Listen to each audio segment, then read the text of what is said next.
Let's talk about what happens on the inside of your body when you're fasting. So over here we have a start of a fast, and we go 24 hours, 48, and 72. So there's a lot of really magical things that happen when you fast.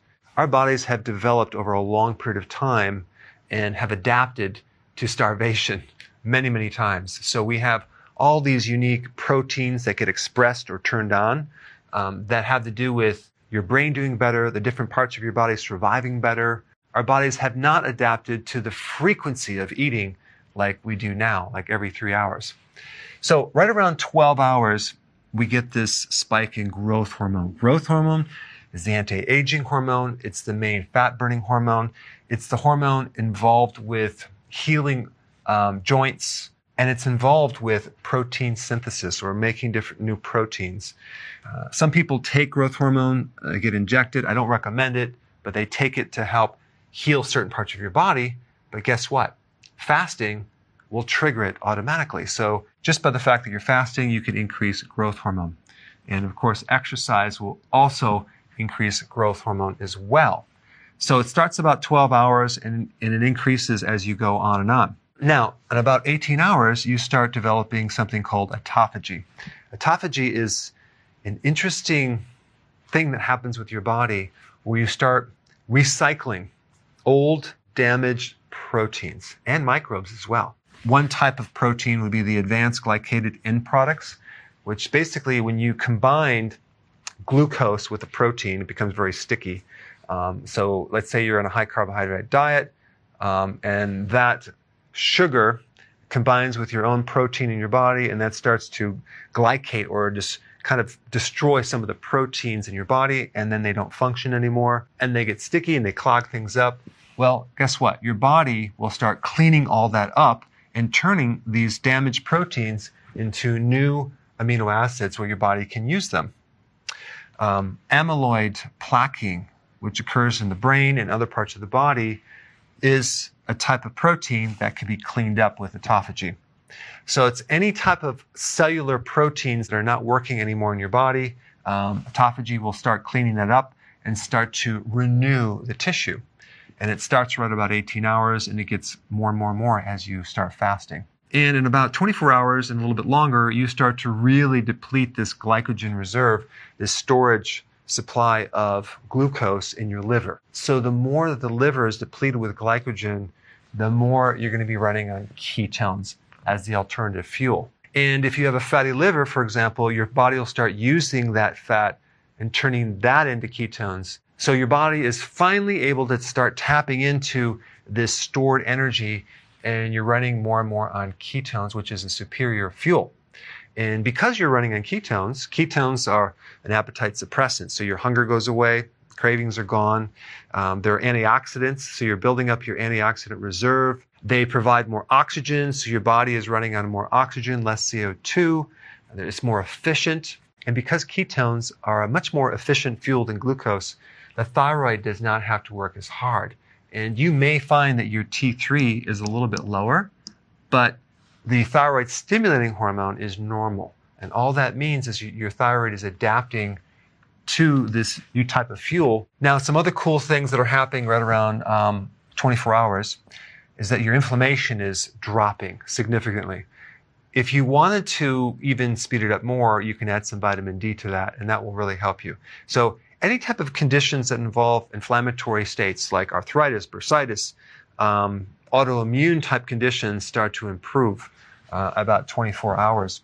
You start getting more gut healing because the gut now doesn't have to work so frequently with the gallbladder being stimulated and the pancreas stimulating its enzymes. The gut finally has a chance to just chill out. So if you have this condition called SIBO, which there are microbes in the small intestine, and they should normally be in the large intestine, that starts to become corrected.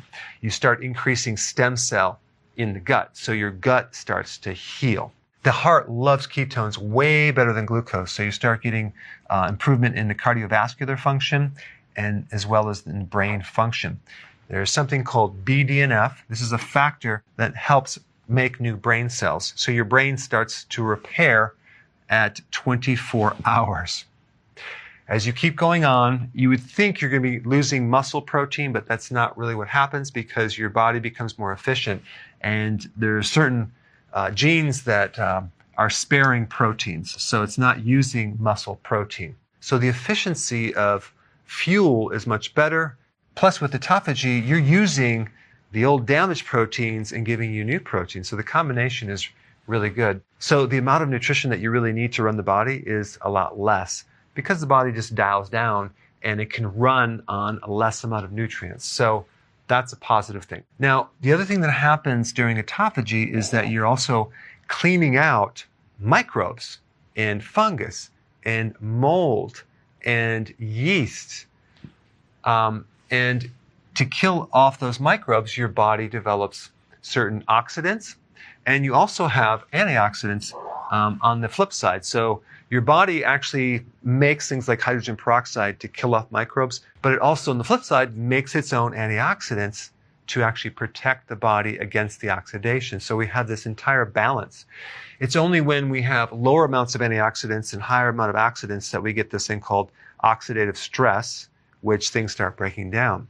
But when you're doing fasting, you're getting a nice balance of more antioxidants and your body's starting to heal. Now, when you get to 48 hours, you really start to stimulate the stem cells. These are undifferentiated cells. In other words, they're cells that don't have a purpose. So they can turn into this tissue or that tissue depending on what the body needs. So you start to stimulate the stem cell and get more healing and more repair, more anti-aging. You also get decreased risks of certain types of cancer. You get shrinkage of certain tumors. You start making more mitochondria. Now, if you push it and go up to 72 hours, you get even more stimulation of stem cells, okay, and better immune function. But when you actually get into 72 hours or greater, I recommend you do that as a periodic thing, simply because a lot of people going into this have nutritional deficiencies in there. If you jump in too fast, you can get a little bit dizzy, you can have some side effects, so you want to gradually do this over a period of time. But those are some general things that happen when you're fasting. I recommend doing intermittent fasting on a regular basis, okay? And probably a good average pattern of doing this would be going 18 hours of fasting with a 6-hour window. So you would eat and then wait 6 hours later and then eat and then fast for 18 hours. This would be a really good pattern to follow. And then you can actually make it more strict over time depending on how you do. Then what you can do is periodic prolonged fasting to achieve additional health benefits, whether it's for your immune system because you have an autoimmune problem, or you just want to look younger with your skin, or you want more brain cells, you want better heart function, better gut function, or let's say you have cancer and you want to improve that. Because one thing that fasting will do is it will increase your resistance to stress. And even if someone's on chemotherapy, it will actually help the body's resistance against chemicals and poisons, which is quite remarkable. Make sure you take your minerals during fasting.